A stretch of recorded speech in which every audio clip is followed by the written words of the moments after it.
Estamos trabajando en vivo y en directo y tenemos que hablar justamente de esto, ¿no? El tema de la suba del dólar, se va a trasladar a las góndolas, de qué manera, una línea, Lore, para poder saber qué es lo que puede llegar a pasar en los próximos días, porque también vamos a tener a la gente, lo que es bastante común en la Argentina, que saben que van a subir los precios en las góndolas y van a salir todos corriendo para tratar de abastecerse. Sí, bueno, claro. entre el 5 y el 9% es lo que está indicando la gente de los supermercadistas y demás, que les están llegando las listas de precios de los, de los productores, ¿no? Digo, de las empresas productoras de los diferentes alimentos. 5 al 9%. ¿Se van a aceptar esta lista de precios? Parte de lo que están analizando. Primero los mayoristas y luego, obviamente, la llegada a las distintas góndolas, incluso de los mercados de cercanía. Va a ser seguramente un gran tema y un gran dilema del traslado del 14% de aumento del dólar a las góndolas y a los precios de los alimentos, por sobre todas las cosas. Está Laura Testa con nosotros. Hola Laura, ¿cómo te va? Buen día. Buen día, ¿cómo están?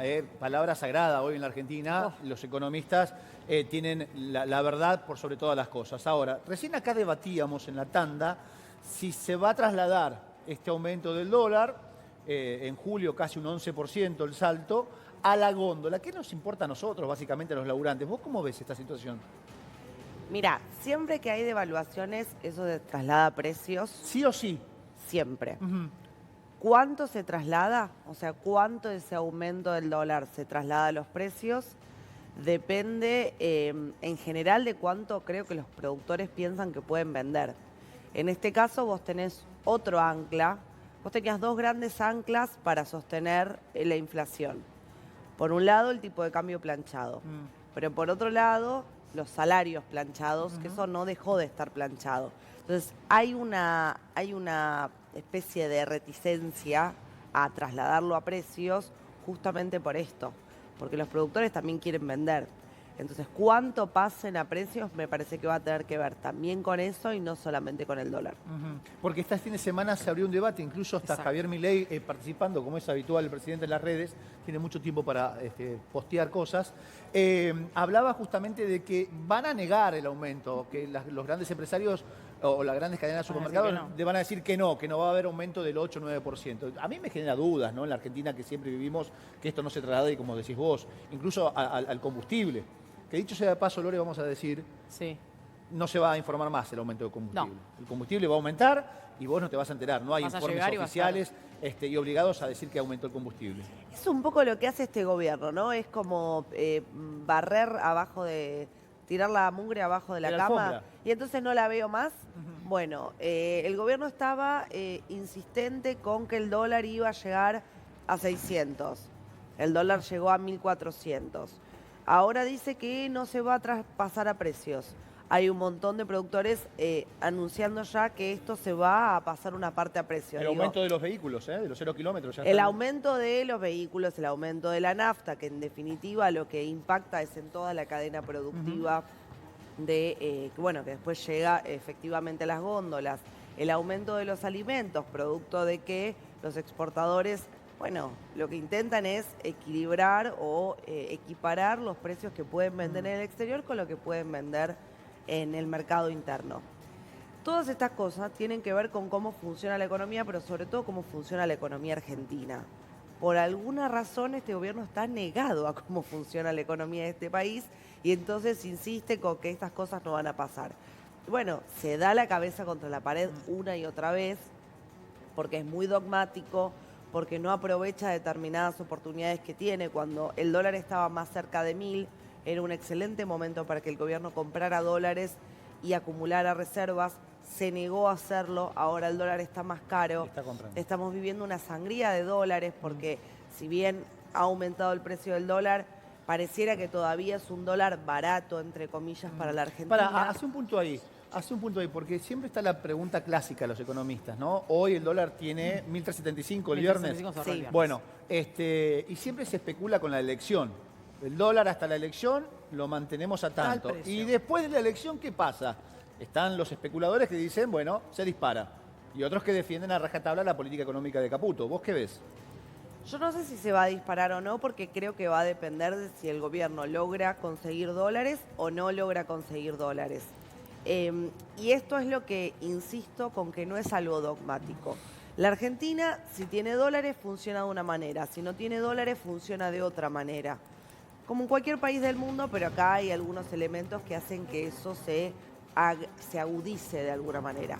Entonces, si el gobierno sigue consiguiendo dólares, bueno, probablemente pueda seguir sosteniendo un tipo de cambio más o menos estable, que está haciendo como su gran dogma de política. Pero ¿para qué es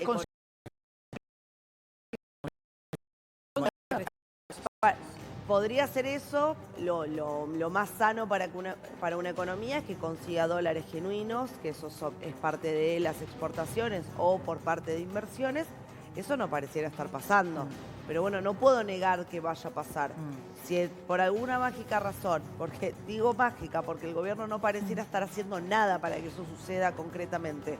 Si por alguna mágica razón empiezan a ingresar dólares mediante inversión o empiezan a ingresar dólares porque por alguna razón aumenta la exportación de la Argentina o disminuyen las importaciones de la Argentina, bueno, eso es una forma de conseguir dólares genuinos que pueden permitir tener un tipo de cambio más o menos estable. Laura, no, me pregunto, digo, con gobiernos de izquierda, gobiernos de derecha, gobiernos socialdemócratas, llamémoslo como querramos, la Argentina siempre está dentro del mismo dilema, siempre tenemos la misma situación.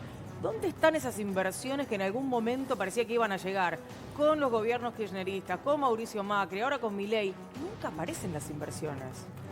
Bueno, yo creo que lo que vos decís del dilema estoy 100% de acuerdo. O sea, Argentina, si hacemos un corte desde la vuelta de la democracia hasta ahora, tuvo 8 gobiernos electos de manera popular y en todos te enfrentás al mismo quilombo. Te faltan los dólares, se te disparan los precios. Y eso responde a una cuestión estructural de nuestro país, de que exporta menos de lo que importa.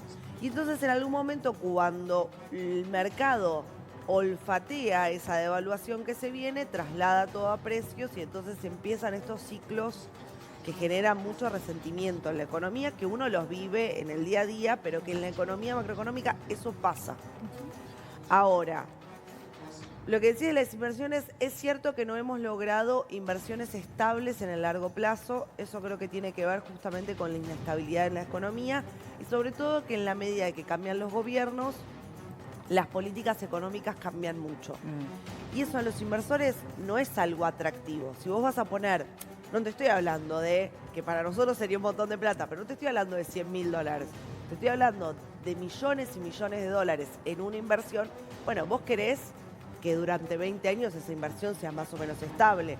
Ahora, si tenés un gobierno como el de Cristina, un gobierno como el de Macri, un gobierno como el de Alberto y un gobierno como Milei, mirás esa y decís, no, bueno, claro, acá es un loco, no puedo poner esa cantidad de plata, claro, porque uno va a tener una medida, el otro va a tener otra medida, el otro va a tener otra medida, entonces mejor me voy a un país donde las reglas sean más claras durante un tiempo. Laura, tenemos que ir al consultorio, pero Vamos. me parece súper interesante que, No te que vayas vos también nos ayudes a entender lo que puede La pasar. mirada de un economista con respecto al veto presidencial Sí, es por muy supuesto. interesante, ¿no? Porque siempre nos preguntamos, che, ¿en cuánto representa el gasto ese aumento que se le iban a dar a los jubilados?